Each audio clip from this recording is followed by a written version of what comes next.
Yes, the reason why we emphasize on that is because we as Muslims here in the state, sometimes we are misunderstood.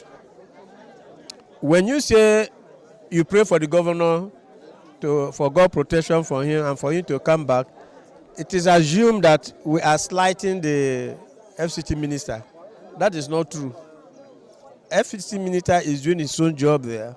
All we are saying is that we have a governor who was elected for a 4-year term. He has barely done 2.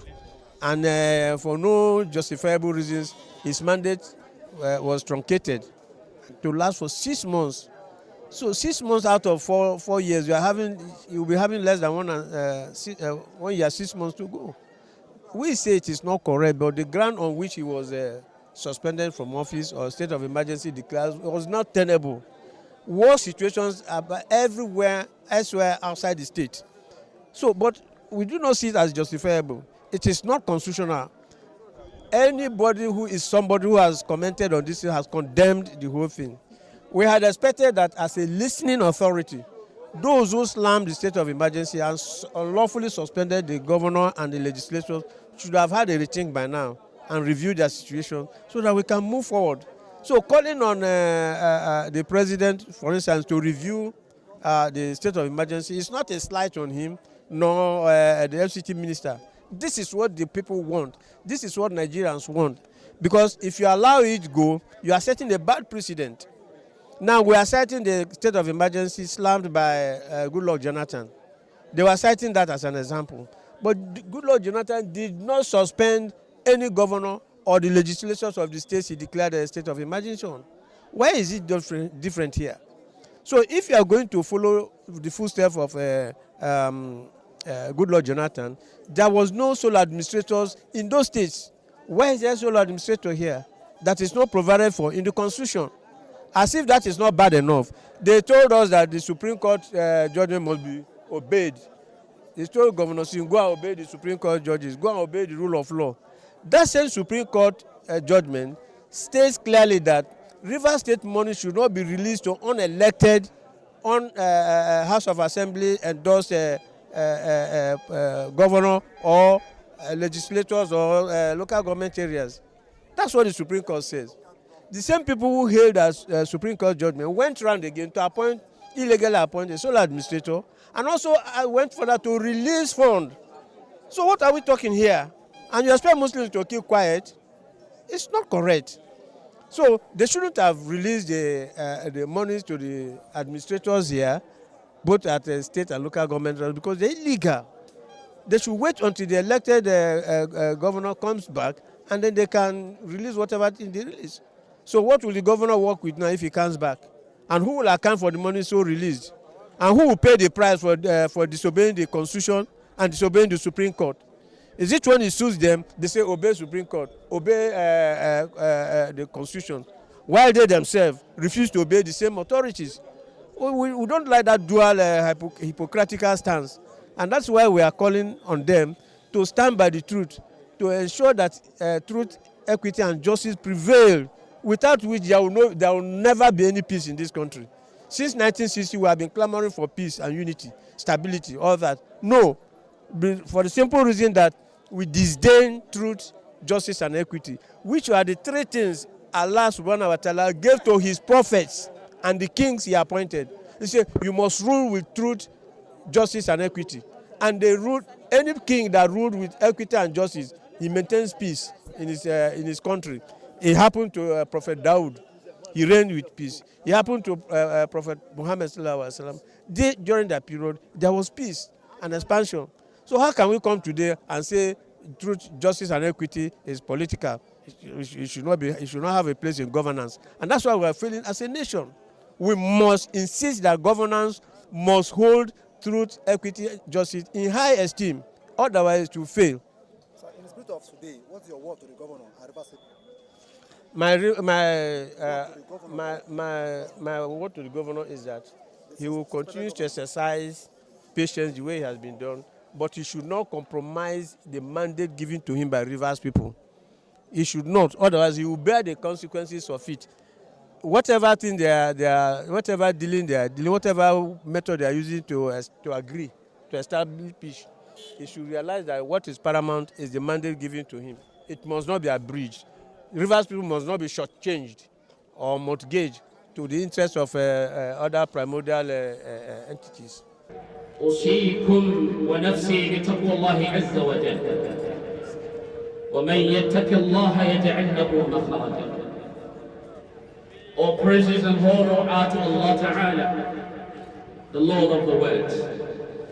We thank Allah Ta'ala for today being Eid al-Adha, a joyful day celebration, a day of magnifying Allah Tabaraka wa Ta'ala, the day of praising Allah Tabaraka wa Ta'ala.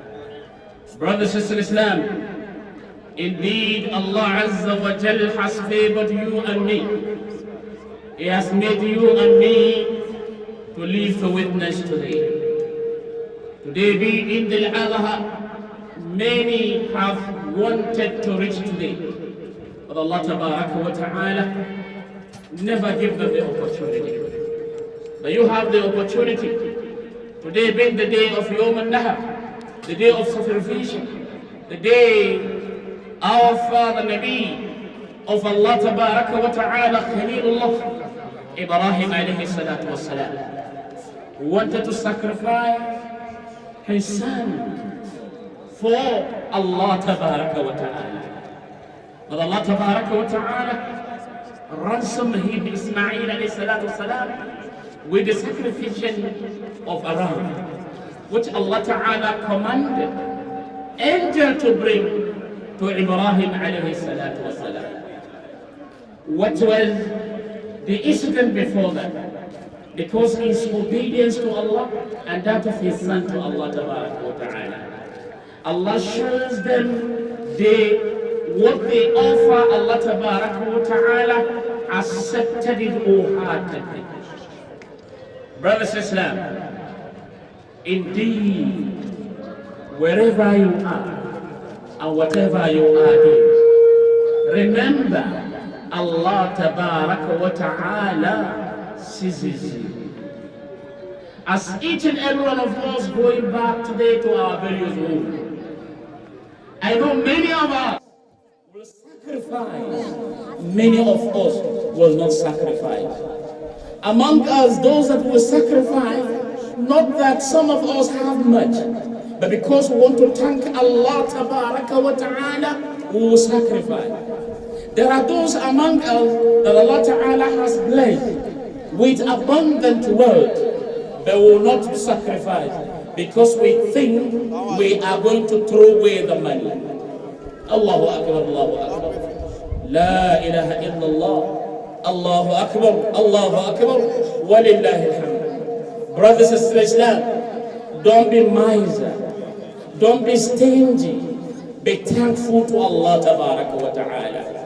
Alhamdulillah ala ni'mat al-Islam. Be thankful to Allah. Be thankful that Allah Ta'ala has blessed you, has spared your life. And remember, the meat that you're going to slaughter, neither the meat nor the blood reaches Allah Tabaraka wa Ta'ala. Rather, your intentions is what matters. Ibadallah, brothers and sisters, in everything you do, thank Allah Ta'ala, thank Him that Allah Ta'ala says.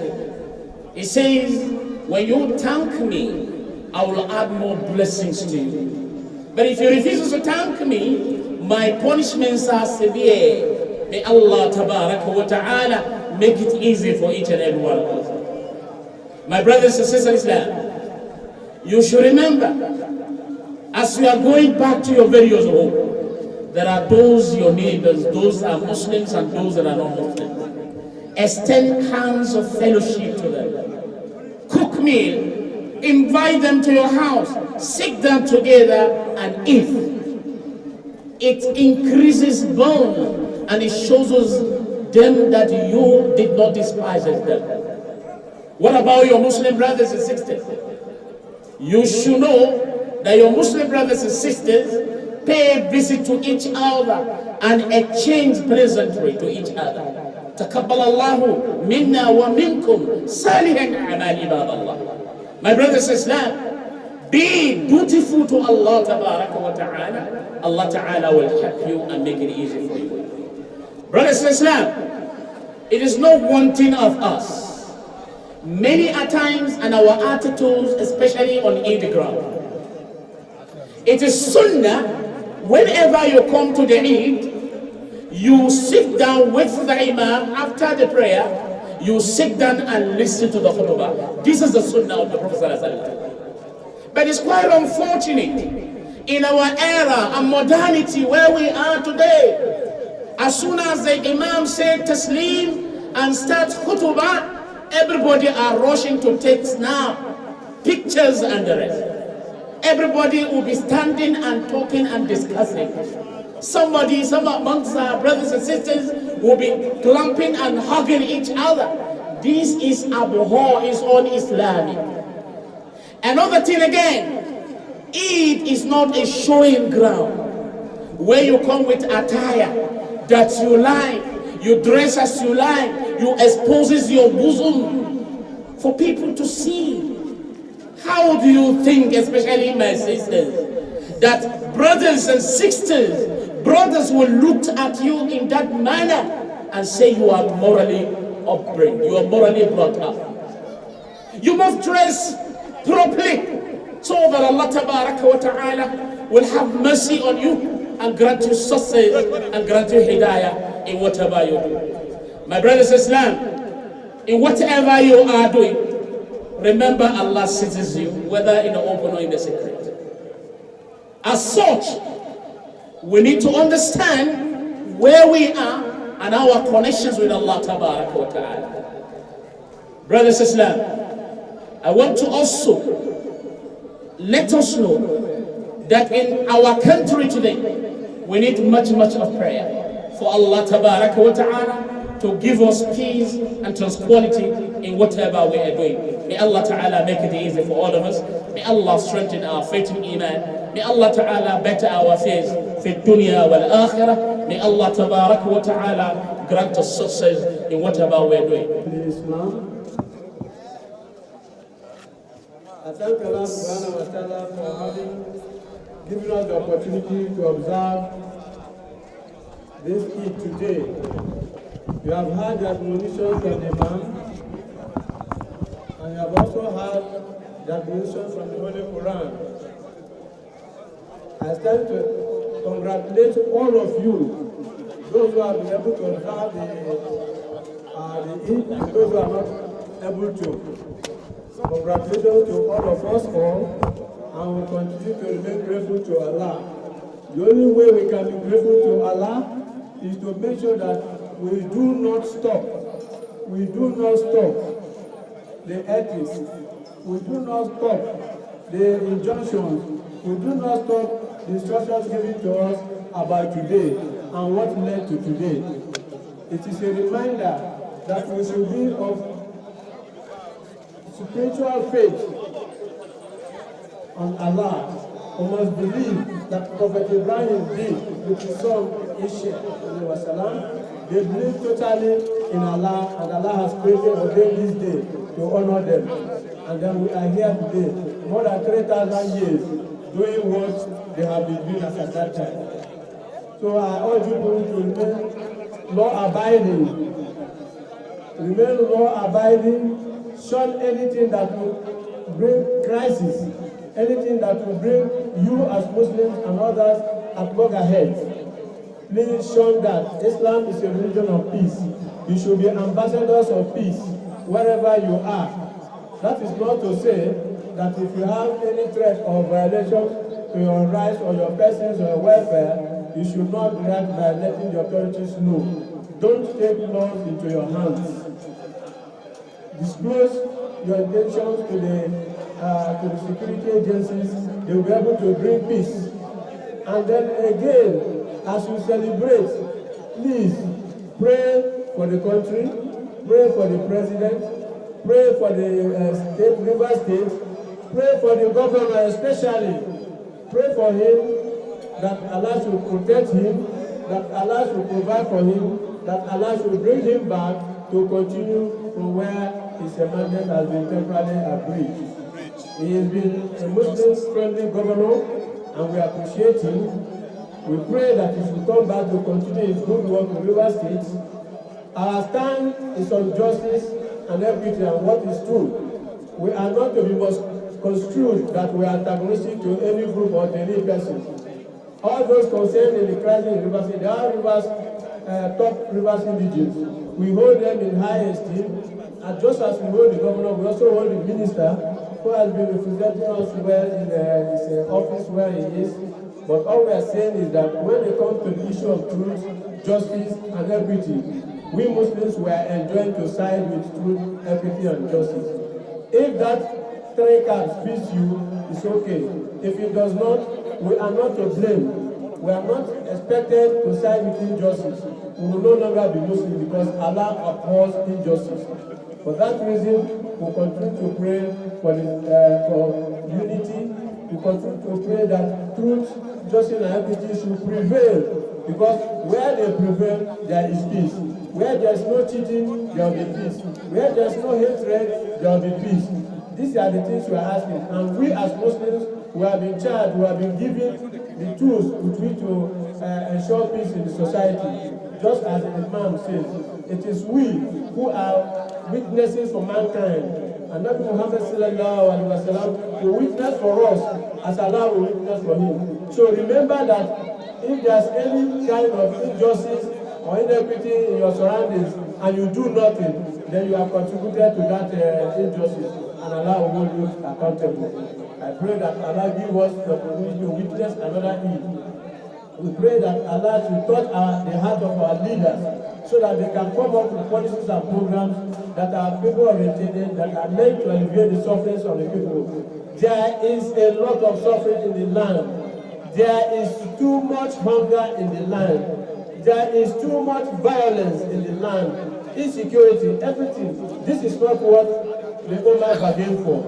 Therefore, we pray that Allah should touch the heart of our leaders so that they will take policy that will eliminate this, so that we can live a better life and dedicate our services to Allah the way we did fit. We pray that this time around next year, Allah will guide us also so that we are able to converge here to be able to give glories to Him. But as we go back, may Allah continue to bless us and protect us. Allahumma rabbana la tuzigh